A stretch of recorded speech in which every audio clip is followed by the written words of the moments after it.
অনেক মানুষ আছেন যারা সকাল 4টায় ঘুম থেকে ওঠেন না, প্রতিদিন 1-2টা বই পড়েন না, প্রচন্ড পরিশ্রম করেন না, তবুও তারা জীবনে অনেক ভালো করেছেন। তারা ছোট ছোট অভ্যাস রপ্ত করেছেন, কিন্তু ধারাবাহিকভাবে সেটা করেছেন, আনইন্টারাপ্টেডলি সেই কাজগুলো করে গেছেন এবং যা তাদেরকে ধনী বানিয়েছে। এই যে ছোট ছোট অভ্যাস, এরকম 12টি অভ্যাস নিয়ে আমি কথা বলবো, যেটা আপনাকে দারুণভাবে হেল্প করতে পারে আপনার আর্থিক জীবনে শৃঙ্খলা আনার জন্য, আপনার আর্থিক জীবনকে উন্নত করার জন্য, আপনাকে ধনী করার জন্য। প্রথমেই আপনি আপনার জীবন থেকে আরেকদিন করব এই শব্দটি মুছে ফেলুন। আপনি যখনই ভাবেন যে আপনি কাজটি এখন করবেন না, কয়েকদিন পরে করবেন, আরেকদিন করবেন, তখন মূলত আপনার মস্তিষ্ক আপনাকে এই সিগন্যাল দেয় যে তুমি কাজটা করো না। আপনি তখন কাজটা না করার জন্য প্রিপেয়ার্ড হন, অথবা আপনি ডিসিশন নেন সাবকনশিয়াসে যে এই কাজটি আপনি করবেন না, ফলে এই কাজটি আপনার করা হয়ে ওঠে না। যখনই আপনি আপনার জীবন থেকে আরেকদিন করব বা একদিন করব এই ধরনের শব্দ মুছে ফেলতে পারবেন, তখন ইনস্ট্যান্টলি আপনি কোনো কাজ শুরু করতে পারবেন। এটা একটি ছোট অভ্যাস, কিন্তু প্র্যাকটিস করুন। এটা আপনার জীবনের বাঁক ঘুরিয়ে দিতে, আপনাকে নতুন এক উচ্চতায় নিয়ে যেতে দুর্দান্তভাবে হেল্প করবে।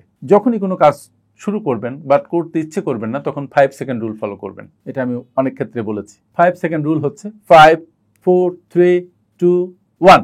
শুরু করে দিন কাজটি, যেখানে যে অবস্থায় থাকেন না কেন। It will help you a lot. দ্বিতীয় অভ্যাস হচ্ছে আপনি ভয়কে মোকাবেলা করুন। আমরা কোনো কাজ শুরু করতে যেয়ে বা কোনো কাজ করছি এমন অবস্থায় ভয় পেয়ে ভয়ে সিটকে থাকি, আমরা পিছিয়ে আসি। ভয় এমন একটা সংক্রামক ব্যাধি যে একটা ভয় অসংখ্য ভয়ের জন্ম দেয়, আপনাকে পিছিয়ে দেয় প্রতিদিন, প্রতি মুহূর্তে, প্রতিবার। যখন আপনি ভয়কে জয় করার ডিসিশন নেবেন, তখনই মূলত ভয়কে জয় করার প্রক্রিয়া শুরু হয়ে যাবে। সো ভয়কে নো বলুন। আমি একসময় কোনো বক্তৃতা দিতে উঠলে হাত পা কাঁপত, লিটারালি কাঁপত।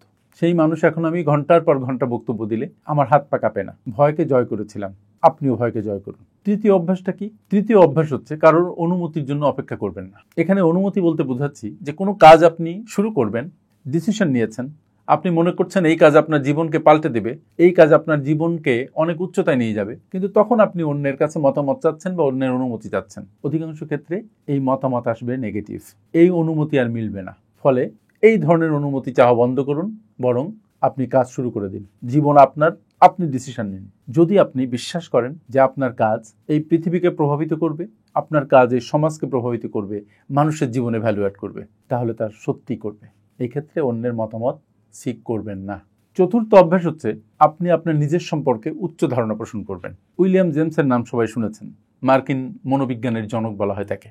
তিনি একটা খুব ইম্পর্টেন্ট কথা বলেছেন। তিনি বলেছেন, মানুষ তার নিজের সম্পর্কে যা ভাবে সে আসলে তাই হয়ে ওঠে। সুতরাং আজ থেকে নিজের সম্পর্কে খুব পজিটিভ মনোভাব ধারণ করবেন, নিজের যোগ্যতাকে চ্যালেঞ্জ করবেন না। আপনি যদি মনে করেন যে আপনি বুদ্ধিমান নন, তাহলে আসলে আপনি একসময় বুদ্ধিহীন হয়ে পড়বেন। আপনি যদি মনে করেন আপনার দ্বারা কোনো কিছু সম্ভব না, তাহলে আসলে আপনার দ্বারা কিছু সম্ভব না। কিন্তু আপনি যদি মনে করেন যে কাজ কেউ পারে নাই সেটা আপনি পারবেন, তাহলে অবশ্যই সেটা আপনি পারবেন। সুতরাং নিজের পরে বিশ্বাস রাখুন, নিজের সম্পর্কে পজিটিভ এবং উচ্চ ধারণা রাখুন। পঞ্চম অভ্যাস, প্রতিদিন 30 মিনিট সময় আপনি আপনার নিজের উন্নয়নে ব্যয় করুন। বলেছি মাত্র 30 মিনিট সময়, কিন্তু এই সময় ধারাবাহিকভাবে যদি আপনি ব্যবহার করেন লম্বা সময় ধরে, বছরের পর বছর, এটা আপনার জীবনে দুর্দান্ত একটা পরিবর্তন নিয়ে আসবে। এই 30 মিনিট সময় আপনি যে স্বপ্ন দেখেন সেই স্বপ্নের পেছনে ব্যয় করেন। এই 30 মিনিট সময় আপনি আপনার পজিটিভ দৃষ্টিভঙ্গির লালনে ব্যয় করেন।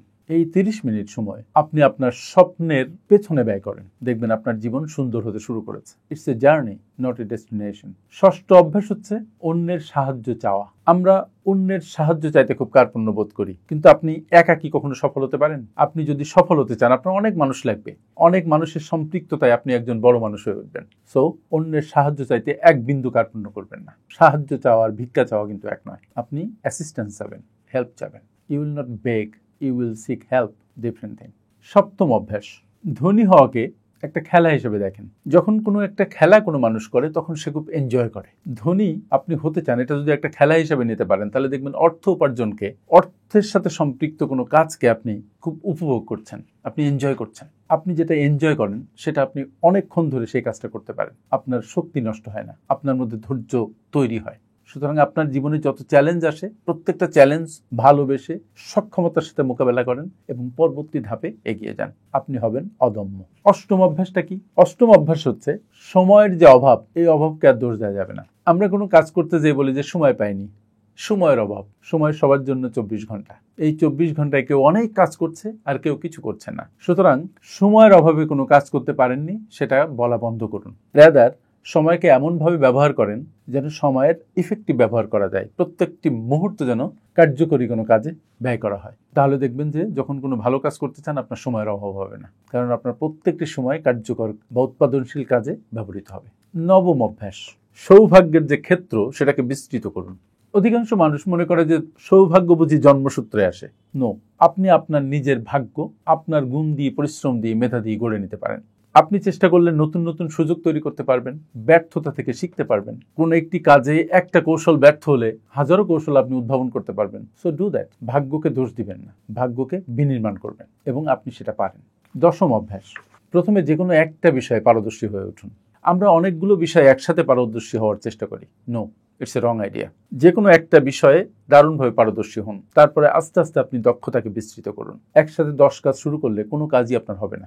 একটা করে শুরু করুন, সেটা সফল করুন, আর একটাই হাত দিন। কিন্তু ভুলে যাবেন না যে আপনি যখন একসাথে অনেক কাজ করতে যাবেন তখন আপনার ফোকাস নষ্ট হতে পারে। আরেকটা বিষয় হচ্ছে আপনার যেন খুব ভালো টিম থাকে, টিমের শক্তিকে যেন আপনি ব্যবহার করতে পারেন। তার মানে আপনার একটা প্রসেস ডেভেলপ করে ফেলতে হবে। একাদশ অভ্যাস হচ্ছে শৃঙ্খলাকে নতুনভাবে দেখুন। শৃঙ্খলা মানে কিন্তু শুধু কঠোর পরিশ্রম করা না, বরং নিজের ভবিষ্যৎকে ভালো রাখার জন্য কাজ করা, with a different focus, positive focus. আপনি আপনার ভবিষ্যৎকে ভালোবাসেন এবং সেই অনুপাতে কাজ করে যান, দেখবেন এই কাজ আপনাকে অনেক দূর নিয়ে যাবে। আর দ্বাদশতম অভ্যাসটা কি?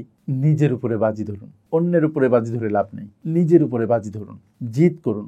অধিকাংশ মানুষ তারা অন্যের জন্য কাজ করে কারণ তারা নিজের উপরে আস্থা পায় না। আপনি নিজের উপরে আস্থা নিয়ে, আত্মবিশ্বাস নিয়ে একটা জিদ ধরে কোনো একটি কাজ করুন এবং যতক্ষণ কাজটা শেষ না হয় ততক্ষণ লেগে থাকুন, আপনাকে কেউ দমাতে পারবে না। সুতরাং আপনি যদি আর্থিকভাবে স্বাবলম্বী হতে চান, সফল হতে চান, ব্যক্তিগত জীবনে, পারিবারিক জীবনে সফল হতে চান, তাহলে এই 12টি অভ্যাস আজ থেকে শুরু করুন। নো থামাথামি। Thank you. আপনারা যারা বিশ্বমানের project profile, company profile, project feasibility, market survey, business and marketing plan এবং ওয়েবসাইট তৈরি করতে চান, তারা আজই যোগাযোগ করুন আমাদের সাথে।